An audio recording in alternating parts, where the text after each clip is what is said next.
Hi hello ನಮಸ್ಕಾರ ಸ್ನೇಹಿತರೆ. ಸೀಮಾ ಮತ್ತು ಶರು ಮುಖಾಮುಖಿ ಆಗ್ತಿದ್ದಾರೆ. ಇವರಿಬ್ಬರ ಮುಖಾಮುಖಿಯ ಜೊತೆಗೆ ಇಲ್ಲಿ ದೃಷ್ಟಿ ಮತ್ತು ದತ್ತಾಬಾಯಿನ ಪ್ರೀತಿಯ ಸತ್ಯ ಎರಡೂ ಕೂಡ ಬಟಾಬೈಲಾಗ್ತದೆ. ಹಾಗಿದ್ರೆ ಏನಾಯಿತು, ಏನು ಕತೆ, ಎಲ್ಲವನ್ನ ಕೂಡ ತಿಳ್ಕೊಬೇಕು ಅಂದರೆ ಈಗಲೇ ನಮ್ಮ ಈ ಚಾನಲ್ನ ಸಬ್ಸ್ಕ್ರೈಬ್ ಮಾಡಿ, ಹಾಗೆ ಒಂದು ವಿಡಿಯೋವನ್ನು ಪೂರ್ತಿಯಾಗಿ ನೋಡೋದನ್ನು ಯಾವುದೇ ಕಾರಣಕ್ಕೂ ಕೂಡ ಮರಿಬೇಡಿ.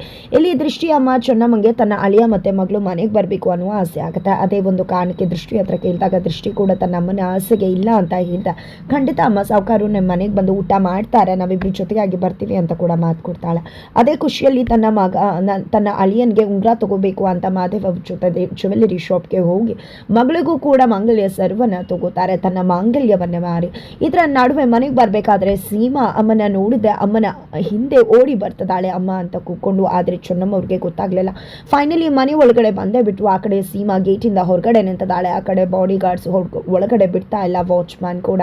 ಈ ಕಡೆ ಯಾರಮ್ಮ ನೀನು ಅಂತಂದ್ರೆ ಅಮ್ಮ ಅಮ್ಮ ಅಂತದಾಳೆ. ಮತ್ತೇನೂ ಹೇಳೋಕೆ ಸಾಧ್ಯ ಆಗ್ತಾ ಇಲ್ಲ ಸೀಮಾಗೆ. ಅದರ ನಡುವೆ ಕಿಶೋರ್ನ ಹುಡ್ಕೊಂಡು ಶರು ಹೋಗಿ ಶರು ಮತ್ತು ಕಿಶೋರ್ ಜೊತೆಲೇ ಬರ್ತದಾರೆ. ಈ ಕಡೆ ಶರುಗಂತೂ ಯಾರನ್ನ ಹುಡ್ಕೊಂಡು ಹೋಗಿರ್ಬೋದು, ಇವನು ಯಾರಿರ್ಬೋದು ಆ ಹುಡುಗಿ ಅನ್ನೋದೇ ತಲೆ ಕೆಟ್ಟು ಹೋಗ್ಬಿಟ್ಟಿದೆ. ಇತ್ತ ಕಡೆ ಕಿಶೋರ್ ಮತ್ತು ಶರು ಮನೆಗೆ ಬರ್ತಾ ಇದ್ದಾಗೆ ಹೊರಗಡೆ ಇರ್ತಕ್ಕಂಥ ಸೀಮಾನ ನೋಡ್ತಾರೆ. ಬಟ್ ಮುಖ ಕಾಣಿಸೋದಿಲ್ಲ. ಏನಾದರೂ ಸಮಸ್ಯೆನ ಅಂದಾಗ ಏನಿಲ್ಲ ಸರ್, ನೀವು ಒಳಗಡೆ ಹೋಗಿ ಅಂತ ಹೇಳ್ತಾರೆ ವಾಚ್ಮನ್. ಹಾಗಾಗಿ ಅವರು ಒಳಗಡೆ ಹೋಗ್ಬಿಡ್ತಾರೆ. ನಂತರ ಇಲ್ಲಿ ಸೀಮಾಗೆ ದುಡ್ಡು ಕೊಟ್ಟು ಅಲ್ಲಿ ದೂರದಲ್ಲಿ ಊಟ ಮಾಡ್ಕೊಮ ಅಂತ ಹೇಳಿ ವಾಚ್ಮ್ಯಾನ್ ಕಳಿಸ್ಬಿಡ್ತಾರೆ. ಆದರೆ ಅಲ್ಲಿ ಸೀಮಾಗೆ ತನ್ನಮ್ಮ ಇಲ್ಲಿದ್ರು, ತನ್ನಮ್ಮನ ಇಲ್ಲಿ ನೋಡ್ತೆ, ನನ್ನಮ್ಮ ಇಲ್ಲಿ ಒಳಗಡೆ ಹೋದ್ರು ಅನ್ನೋದಷ್ಟೇ ಕಾಣಿಸ್ತಾ ಇದೆ. ಆಯ್ತ ಕಡೆ ಹೇಮಾ ಮತ್ತು ನೇತ್ರ ಇಬ್ಬರೂ ಕೂಡ ಹೆದರ್ಕೊಂಡು ಪಿಚಾಡ್ತಿದ್ದಾರೆ. ಯಾಕಂದರೆ ಇಬ್ಬರು ಕೂಡ ದತ್ತಾಬಾಯಿ ದೃಷ್ಟಿ ಮನೆಗೆ ಹೋಗೋದಕ್ಕೆ ದೃಷ್ಟಿಗೆ ಒಪ್ಪಿಗೆಯನ್ನು ಕೊಟ್ಬಿಟ್ಟಿದ್ದಾರೆ. ಇದೇನಾದರೂ ಅಕ್ಕಂಗೆ ಗೊತ್ತಾದರೆ ಖಂಡಿತ ಅಕ್ಕ ತರಾಟೆಗೆ ತಗೋತಾಳೆ ಅನ್ನೋದು ಅವರ ಭಯ ಆಗ್ಬಿಟ್ಟಿದೆ.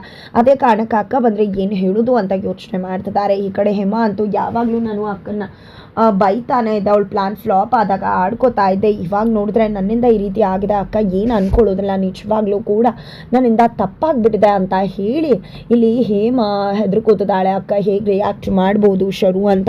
ಅಷ್ಟರಲ್ಲಿ ಈ ಕಡೆ ಶರು ಅಂತೂ ಫುಲ್ ಕೋಪ ಮಾಡಿಕೊಂಡು ಫುಲ್ ಟೆನ್ಷನಲ್ಲೇ ಇದ್ದಾಳೆ. ಟೆನ್ಷನಲ್ಲಿ ರೂಮಿಗೆ ಬರ್ತಿದ್ದಾಗ ಇಲ್ಲಿ ಹೇಮಾ ಮತ್ತು ಚೋಟುನ ನೋಡಿದೆ. ಏನಿದು ನೀವಿಬ್ರು ಯಾಕೆ ನನ್ನ ರೂಮಲ್ಲಿದ್ದೀರಾ, ನನಗೆ ಪ್ರೈವಸಿ ಬೇಕು, ಸುಮ್ಮನೆ ಇಲ್ಲಿಂದ ಹೊಟ್ಟೋಗ್ಬಿಡಿ ಅಂತ ಹೇಳ್ತಿದ್ರೆ ಅದು ಹಾಗಲ್ಲ ಅಕ್ಕ, ನಿಜವಾಗ್ಲೂ ನಾವು ಏನು ಮಾಡಿದ್ವಿ ಅಂದ್ರೆ ಅಂತ ಹೇಳ್ತಿದ್ರೆ ಇಲ್ಲಿ ಏನು ಮಾಡಿದ್ರಿ ನೀವು, ದತ್ತ ದೃಷ್ಟಿ ಮನೆಗೆ ಹೋಗೋದಕ್ಕೆ ಒಪ್ಪಿಗೆ ಕೊಟ್ಟಿದ್ರ ಅಲ್ವಾ ಅಂದ ತಕ್ಷಣ ನಿಜವಾಗ್ಲೂ ಅವರಿಬ್ರಿಗೆ ಶಾಕ್ ಆಗುತ್ತೆ. ನಿನಗೆ ಗೊತ್ತಾಯಿತು ಅಂತ ಪ್ರಶ್ನೆ ಮಾಡ್ತಿದ್ದಾರೆ.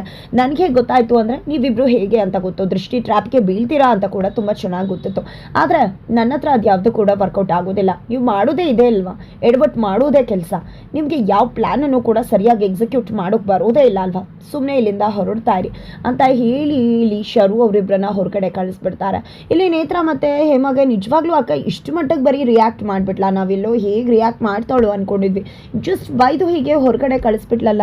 ಖಂಡಿತವಾಗ್ಲೂ ಅಕ್ಕ ಏನೋ ಟೆನ್ಷನಲ್ಲಿದ್ದಾಳೆ, ಏನೋ ಪ್ರಾಬ್ಲಮ್ ಆಗಿದೆ ಅನ್ನಿಸ್ತದೆ, ಖಂಡಿತ ಏನಿರಬಹುದು ಅಂತ ಹೇಳಿ ಇಬ್ರಿಗೂ ಕೂಡ ಅನ್ನಿಸ್ತದೆ. ಆತ ಕಡೆ ದೃಷ್ಟಿ ಶರುನ ಹುಡ್ಕೊಂಡು ಆಲ್ರೆಡಿ ರೂಮಿಗೆ ಬಂದಿದ್ಲು. ಬಟ್ ಶರು ರೂಮಲ್ಲಿ ಇರಲಿಲ್ಲ. ಬಟ್ ಮಗಂಗೆ ಆ ಪುಟ್ಟು ಮಗು ಗೊತ್ತಾಗುತ್ತೆ ಇಲ್ಲಿ ನಮ್ಮಮ್ಮಂಗೆ ನಿಮ್ಮ ಕಂಡ್ರೆ ಆಗೋದಿಲ್ಲ ಅಲ್ವಾ ಅಂತ. ಆಗ ದೃಷ್ಟಿ ನಿನಗೆ ಗೊತ್ತಿದೆ ಅಂತ ಕೇಳಿದಾಗ ಹೇಮಾ ಚಿಕ್ಕಿ ಮತ್ತು ನೇತ್ರ ಚಿಕ್ಕಿ ಜೊತೆ ಮಾತಾಡ್ತಿರ್ತಾರೆ. ಅಂದಾಗ ಆ ರೀತಿಯೆಲ್ಲ ಅಮ್ಮ ಮಾತಾಡೋದನ್ನ ಕೇಳಿಸ್ಕೋಬಾರ್ದು, ಅದೆಲ್ಲ ತಪ್ಪು ಅಂತ ಹೇಳಿರ್ತಾರೆ.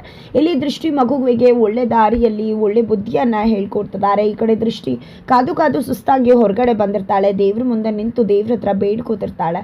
ದೇವ್ರೆ, ನನ್ನಮ್ಮನ ಒಂದು ಚಿಕ್ಕ ಆಸೆ, ನನ್ನ ಗಂಡ ಅವ್ರ ಮನೆಗೆ ಹೋಗಿ ನಾನು ನನ್ನ ಗಂಡ ಊಟ ಮಾಡಬೇಕು ಅಂತ. ಅದಕ್ಕೋಸ್ಕರ ತುಂಬಾ ಎಲ್ಲ ಸಿದ್ಧತೆ ಮಾಡ್ಕೊಂಡಿದ್ದಾಳೆ. ದಯವಿಟ್ಟು ಅವಳ ಮನಸ್ಸಿಗೆ ನೋವು ಮಾಡಬೇಡ, ಸಾವುಕಾರು ನಮ್ಮ ಮನೆಗೆ ಬರೋ ರೀತಿ ಮಾಡು, ಶರು ಅದಕ್ಕೆ ಒಪ್ಕೊಳ್ಳೋ ರೀತಿ ಮಾಡು, ದಯವಿಟ್ಟು ದೇವ್ರೆ ಇದನ್ನು ನಿನ್ನ ಹತ್ರ ಕೇಳ್ಕೊತಾ ಇದ್ದೀನಿ ಅಂತ ಹೇಳಿ ದೃಷ್ಟಿ ದೇವ್ರ ಹತ್ರ ರಿಕ್ವೆಸ್ಟ್ ಮಾಡ್ಕೋತಿರ್ತಾಳೆ. ಅದನ್ನು ನೋಡಿದ್ರೆ ನಿಜವಾಗ್ಲೂ ದತ್ತಾಬಾಯಿಗೆ ಒಂದು ರೀತಿ ಕರಳು ಚುರುಕು ಅಂದ್ಬಿಡುತ್ತೆ. ಏನಪ್ಪ ಇದು ನಾನು ಬರಬೇಕು ಅಂತ ಎಷ್ಟೆಲ್ಲ ಕೇಳ್ಕೊತಿದ್ದಾಳೆ. ಅವರಮ್ಮನ ಆಸೆ ನೋವಾಗಬಾರ್ದು ಅಂತೆಲ್ಲ ಕೇಳ್ಕೊತಿದ್ದಾಳಲ್ಲ, ನನಗೆ ಏನು ಮಾಡ್ತಿದ್ದೀನಿ ಅಂತ ಅನಿಸುತ್ತೆ. ಬಚ್ಚವಂಗೆ ಹೇಳಿದ ಮಾತು ನೆನಪಾಗ್ಬಿಡುತ್ತೆ. ದೃಷ್ಟಿ ಏನು ಮಾಡಿರೋ ಕಾರಣಕ್ಕೆ ನೀನು ಅವ್ರ ಅಪ್ಪ ಅಮ್ಮಂಗೆ ನೋವು ಕೊಡೋದು ಸರಿನಾ? ನಿನ್ನ ದ್ವೇಷ ಆದರೆ ದೃಷ್ಟಿ ಮೇಲೆ ತೀರಿಸ್ಕೋಬೇಕು. ಹಾಗಂದು ಮಾತ್ರಕ್ಕೆ ಅವ್ರ ಅಪ್ಪ ಅಮ್ಮಂಗೆ ಯಾಕೆ ಈ ರೀತಿ ನೋವು ಮಾಡ್ತಾ ಇದೆಯಾ, ಬರೋದಿಲ್ಲ ಅಂತ ಹೇಳ್ತಾ ಇದೆಯಾ? ಜೊತೆಗೆ ನಿನ್ನ ಅಕ್ಕ ತಂಗಿರಿಗೆ ಎಷ್ಟು ನೋವು ಕೊಟ್ಟರು ಆಕೆ ಎಲ್ಲನೂ ಕೂಡ ಸಹಿಸ್ಕೊಂಡು, ನಿನಗೆ ಅವಳ ಬಗ್ಗೆ ಎಷ್ಟೇ ಕೋಪ ಇರ್ಬೋದು, ಆದರೆ ಅವಳು ನಿನಗೆ ಎಷ್ಟೆಲ್ಲ ಒಳ್ಳೇದು ಮಾಡಿದಾಳೆ, ನಿನ್ನ ಜೀವ ಉಳಿಸಿದಾಳೆ, ಮನೇಲಿ ಮರ್ಯಾದೆ ಕಾಪಾಡಿದಾಳೆ. ಅಬ್ಬಕ್ಕ ಕೂಡ ಸುಸಿ ಅಂತ ಒಪ್ಕೊಂಡಿದ್ದಾರೆ. ಜೊತೆಗೆ ದೃಷ್ಟಿ ಕೂಡ ಎಂದೂ ಯಾರಿಗೂ ತಿರುಗಿ ಮಾತಾಡ್ತವಳಲ್ಲ. ಇಷ್ಟೆಲ್ಲ ಒಳ್ಳೆತನ ಕೂಡ ಅವಳಲ್ಲಿದೆ. ಅದನ್ನೆಲ್ಲಾನು ಕೂಡ ನೋಡಿ ನೀನು ಅವಳ ಮನೆಗೆ ಊಟಕ್ಕೆ ಹೋಗ್ಬೋದಲ್ವಾ ಅಂತ ಬಜರಂಗಿ ಹೇಳಿದ ಮಾತು ಇಲ್ಲಿ ದತ್ತಾಬಾಯಿಗೆ ನೆನಪಾಗುತ್ತೆ. ಹಾಗಾಗಿ ಮನೆಗೆ ಹೋಗ್ಬಿಡ್ತೀನಿ ಅಂತ ಹೇಳ್ಬಿಡೋಣ ಅಂತ ಅನ್ಕೊಂಡಿದ್ದೆ. ದೃಷ್ಟಿ ಹತ್ರ ಬರ್ತಾರೆ. ಬಟ್ ದೃಷ್ಟಿ ಹತ್ರ ಬರ್ತಿದ್ದಾಗೆ ಮದುವೆ ಮನೆಯಲ್ಲಿ ಇನ್ನೊಂದು ನೆನಪಾಗ್ಬಿಡುತ್ತೆ. ಹೌದು, ಇವರಮ್ಮಂಗೂ ಕೂಡ ಇವಳು ಪ್ರೀತಿ ಮಾಡಿದ ವಿಷಯ ಗೊತ್ತಲ್ವಾ, ಆದರೂ ಕೂಡ ಬಚ್ಚಿಟ್ರಲ್ವಾ. ನನ್ನಮ್ಮ ಏನು ಮಾಡಿದ್ರು? ನನ್ನಮ್ಮ ಆಶ್ರಮಕ್ಕೆ ಯಾಕೆ ಹೋಗಿ ನಮ್ಮನ್ನೆಲ್ಲ ಬಿಟ್ಟು ಅನುಭವಿಸ್ತಿದ್ದಾರೆ ನೋವನ್ನು? ನಮ್ಮನ್ನೆಲ್ಲರಿಂದ ಅವ್ರು ಯಾಕೆ ದೂರ ಇದ್ದಾರೆ? ನಿಜವಾಗ್ಲೂ ತಪ್ಪು ಮಾಡಿರೋದು ಇವರಮ್ಮ. ಇವರಿಬ್ರು ಶಿಕ್ಷೆ ಅನುಭವಿಸ್ಬೇಕು, ನನ್ನಮ್ಮ ಅಲ್ಲ ಇವ್ರಿಗೂ ಶಿಕ್ಷೆ ಆಗಲಿ ಬೇಡ ಅಂತ ಅನ್ಕೊಂಡಿದ್ದೆ. ತನ್ನ ನಿರ್ಧಾರದಿಂದ ಹಿಂದೆ ಸರಿದು ಬಿಡ್ತಾರೆ ದತ್ತ. ತದನಂತರ ದೃಷ್ಟಿ ತನ್ನ ಗಂಡನ ನೋಡಿದ್ದೆ. ಇರಿ ದೇವ್ರ ಮನೆಗೆ ಅಪರೂಪಕ್ಕೆ ಬಂದಿದ್ರ ಅಂತ ಹೇಳಿ ಕುಂಕುಮ ಇಡೋಕೆ ಹೋದಾಗ ಏನು ಮಾಡ್ತಿದ್ಯಾ ನೀನು? ಕುಂಕುಮ ಇಟ್ಟಿರೋದು ಹಣೆ ಕಾಣಿಸ್ತಾ ಇಲ್ವಾ? ನನ್ನ ಮನೆಗೆ ನಾನು ಎಲ್ಲರೂ ಇರ್ತೀನಿ, ಯಾವಾಗಾದ್ರೂ ಬರ್ತೀನಿ, ನಿನ್ನ ಪರ್ಮಿಷನ್ ತಗೋಬೇಕಾ ಅಂತ ಹೇಳಿ ದೃಷ್ಟಿ ಮೇಲೆ ದತ್ತಾಬಾಯಿ ರೇಖೆ ಆಡ್ಬಿಡ್ತಾರೆ. ಜೊತೆಗೆ ಒಂದು ತಿಳ್ಕೋ ದೃಷ್ಟಿ, ದೇವ್ರ ಹತ್ರ ತುಂಬ ಬೇಡಿಕೆಗಳನ್ನ ಕೇಳಬೇಡ. ಆಮೇಲೆ ಆ ದೇವ್ರತ್ಗೆ ನಿನ್ನ ಬೇಡಿಕೆಗಳು ಜಾಸ್ತಿಯಾಗಿ ಮುಖ ತಿರ್ಗಿಸ್ಕೊಂಡ್ರು ಅಚ್ಚರಿ ಇಲ್ಲ ಅಂತ ಹೇಳಿ ಹೋಗ್ಬಿಡ್ತಾರೆ. ದೇವ್ರೆ, ನನ್ನ ಗಂಡ ಹೇಳಿದಾಗ ನಿನಗೆ ನನ್ನ ಬೇಡಿಕೆಗಳು ಹೊರೆ ಆಗ್ತಿದ್ಯಾ? ಆ ಹೊರೆಯಾಗಿ ನೀನು ನನ್ನ ಬೇಡಿಕೆಗಳನ್ನು ಪೂರೈಸೋದಿಲ್ವಾ ಅಂತ ಕೂಡ ದೇವ್ರ ಹತ್ರ ದಯವಿಟ್ಟು ದೇವ್ರ ಆ ರೀತಿ ಮಾಡಬೇಡ ಅಂತ ಕೂಡ ಕೇಳ್ಕೊತಾರೆ. ತದನಂತರ ಆ ಕಡೆ ಶರುಗಂತೂ ಫುಲ್ ಟೆನ್ಷನ್ ಆಗಿಬಿಟ್ಟಿದೆ. ನಾನು ಈ ಕಡೆ ದೃಷ್ಟಿ ಮನೆಗೆ ದತ್ತಾಬಾಯಿ ಕಳಿಸೋದ್ರ ಬಗ್ಗೆ ಯೋಚನೆ ಮಾಡಲು ಅಥವಾ ಇಲ್ಲಿ ಕಿಶೋರ್ ಯಾವ ಹುಡುಗಿನ ಹುಡುಕ್ತಿದ್ದಾಳೆ ಅನ್ನೋದ್ರ ಬಗ್ಗೆ ಯೋಚನೆ ಮಾಡಲು ಗೊತ್ತಾಗ್ತಿಲ್ವಲ್ಲ ಅಂತ ಟೆನ್ಷನ್ ಮಾಡ್ಕೋತಿದ್ರೆ ಅದೇ ಟೈಮ್ಗೆ ಸರಿಯಾಗಿ ಕಿಶೋರ್ ಮನೆ ಒಳಗಡೆ ಬರ್ತಾರೆ, ರೂಮ್ಗೆ ಬರ್ತಾರೆ.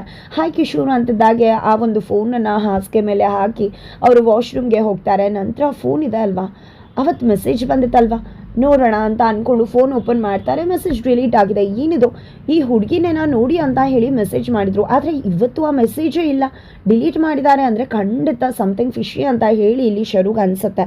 ಚಾಟಲ್ಲಿ ಡಿಲೀಟ್ ಮಾಡಿದ್ರು ಆ ಫೋಟೋ ಗ್ಯಾಲರಿಲಿ ಇರುತ್ತಲ್ವ ಅಂತ ಹೋಗಿ ಗ್ಯಾಲರಿ ಓಪನ್ ಮಾಡ್ತಾಳೆ. ಓಪನ್ ಮಾಡಿದೆ, ಅವಳಿಗೆ ಬೇಕು ಶಾಕ್ ಆಗಿದೆ. ಬಿಕಾಸ್ ಆ ಫೋಟೋ ಬೇರೆ ಯಾರದ್ದು ಅಲ್ಲ, ಅದು ಸೀಮಾ ಫೋಟೋ. ಇದು ಸೀಮಾ ಫೋಟೋ ಅಲ್ವಾ? ಹಾಗಿದ್ರೆ ಇದು ಸೀಮಾನ ಇವರು ಹುಡುಕ್ತಿದ್ದದ್ದು. ನಿಜವಾಗ್ಲೂ ಇದು ಸೀಮಾನೇನಾ? ಅಲ್ಲ, ಸೀಮಾ ಆಗಿರ್ಲಿಕ್ಕೆ ಸಾಧ್ಯನೇ ಇಲ್ಲ. ಅವಳು ಯಾಕೆ ಈಗ ಬರ್ತಾಳೆ? ಇಲ್ಲ ಖಂಡಿತ ಅಲ್ಲ ಅಂತ ಒಂದು ಮನಸ್ಸು ಅಂತಿರುತ್ತೆ, ಇನ್ನೊಂದು ಮನಸ್ಸು ಅವಳ ಮುಖ ನೋಡಿದ್ದೆ, ಇಲ್ಲ ಇದು ಸೀಮಾನೇ ಮತ್ತೆ ಆಗಿ ಬಂದ್ಲು ಅಂತ ಹೇಳಿ ಫುಲ್ ಟೆನ್ಷನ್ ಮಾಡ್ಕೋತದಾಳೆ ಈ ಕಡೆ ಶರು. ಅತ್ತ ಕಡೆ ದೃಷ್ಟಿ ಮನೆಯಲ್ಲಿ ಮಗಳು ಮತ್ತು ಅಳಿಯ ಬರ್ತಾರೆ ಅಂತ ಫುಲ್ ಖುಷಿಯಾಗಿದ್ರೆ, ಇತ್ತ ಕಡೆ ದೃಷ್ಟಿ ಶರು ಹತ್ರ ಹೋಗಿ ದತ್ತ ಸಾವುಕಾರನ ಮನೆ ಕಳಿಸಿ ಅಂತ ಹೇಳಿ ರಿಕ್ವೆಸ್ಟ್ ಮಾಡ್ಕೊಳ್ಳೋಕ್ಕೆ ಮುಂದಾಗ್ತಿದ್ದಾಳೆ. ಆದರೆ ಇಲ್ಲಿ ದತ್ತ ಅಂದ್ಕೊಂಡಿದ್ದಾರೆ ಶರು ಅಕ್ಕಂಗೆ ನನ್ನ ಮನಸ್ಥಿತಿ ಗೊತ್ತಿದೆ, ಯಾವುದೇ ಕಾರಣಕ್ಕೆ ಶರು ಅಕ್ಕ ದೃಷ್ಟಿಗೆ ಒಪ್ಪಿಗೆಯನ್ನು ಕೊಡೋದಿಲ್ಲ ಅಂತ. ಆದರೆ ಇಲ್ಲಿ ಶರು ನಿಜವಾಗ್ಲೂ ದೃಷ್ಟಿಗೆ ಒಪ್ಪಿಗೆಯನ್ನು ಕೊಡ್ತಿದ್ದಾರೆ, ಕರ್ಕೊಂಡು ಹೋಗು ಅಂತಿದ್ದಾರೆ. ನಿಜವಾಗ್ಲೂ ದೃಷ್ಟಿಗೆ ಎಲ್ಲರಿಗಿಂತ ಶರುನ ಒಪ್ಪಿಸೋದು ಸುಲಭ ಆಗೋಯ್ತು. ಅದಕ್ಕೆ ಕಾರಣ ಶರುವಿನ ಹಳೆಯ ಟೆನ್ಷನ್ ಸೀಮಾ ಮತ್ತು ಶರುವಿನ ನಡುವೆ ದೊಡ್ಡ ರಹಸ್ಯನೇ ಅಡಗಿ ಕೂತದ. ಇಬ್ಬರು ಮುಖಾಮುಖಿ ಆಗೋದ್ರ ಜೊತೆಗೆ ಆ ರಹಸ್ಯ ಹೊರಗಡೆ ಬೀಳುವುದಂತೂ ಶತಸಿದ್ಧ. ಅದರ ಜೊತೆಗೆ ಕೂಡ ದೃಷ್ಟಿಯ ಬಿಳಿ ಬಣ್ಣದ ರಹಸ್ಯ ಕೂಡ ಬೀಳುವುದಂತೂ ಶತಸಿದ್ಧ. ಹಾಗಿದ್ರೆ ಇಲ್ಲಿ ದತ್ತ ದೃಷ್ಟಿಯ ಮನೆಗೆ ಹೋಗ್ತಿದ್ದಾಗೆ ಆಖಿಯ ಬಣ್ಣ ಅಲ್ಲಿ ಬಯಲಾಗತ್ತ. ಇತ್ತ ಕಡೆ ಶರು ಮತ್ತೆ ಸೀಮಾ ಮುಖಾಮುಖಿ ಆಗ್ತಿದ್ದಾಗೆ ಸೀಮಾ ಶರುವಿನ ಬೆಂಡೆತ್ತಿ ಬೆವರಿಳಿಸಿ ಬಿಡ್ತಾರ. ಏನಾಗ್ಬೋದು, ಏನಾಗುತ್ತೆ, ಇದು ಎಲ್ಲವನ್ನ ಕೂಡ ತಿಳ್ಕೊಬೇಕು ಅಂದರೆ ಮುಂದಿನ ವಿಡಿಯೋಗೋಸ್ಕರ ವೆಯ್ಟ್ ಮಾಡೋದನ್ನು ಮರಿಬೇಡಿ.